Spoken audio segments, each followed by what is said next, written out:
तर शिवसेनेमध्ये 2 वर्षांपूर्वी झालेल्या बंडाबाबत बोलताना मंत्री गुलाबराव पाटलांनी गौप्यस्फोट केले। सगळ्या आमदारांनी उद्धव ठाकरेंना मुख्यमंत्री केलेलं होतं, पण ते विचारांपासून लांब जाऊ लागले। तेव्हा आम्ही त्यांना सांगण्याचा प्रयत्न सुद्धा केला। बंडापूर्वी संजय राऊतांसमोर गेलो होतो, मात्र राऊतांनी आम्हाला हिणवलं आणि त्यामुळे आम्ही 20 आमदार गायब झालो, असा गौप्यस्फोट गुलाबराव पाटलांनी केलाय।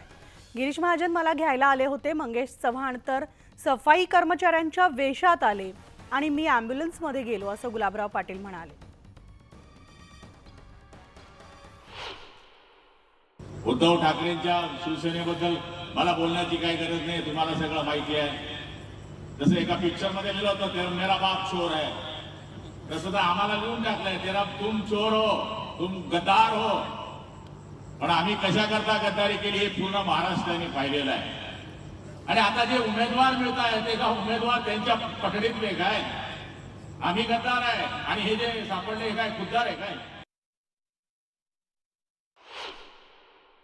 संजय राऊतच्या समोर गेलो, संजय राजाराम राऊत, त्याच्या समोर हा गुलाब रघुनाथ पाटील गेला, हा खानदेशाचा पोट्टा गेला आणि सांगितलं अजूनपर्यंत ते वाकीपर्यंत पोहोचले। बुला लो, सुबह का बुलाए तो शाम को वापस घर को आ जाए तो उसे बुला नहीं कहते, त्याला वापस बोलवा।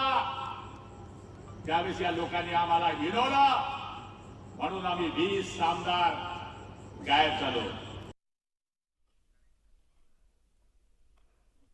आणि यानंतर बुलेटिनमध्ये वेळ झाली, इथेच थांबण्याची। ताज्या बातम्यांसाठी तुम्ही पाहत राहा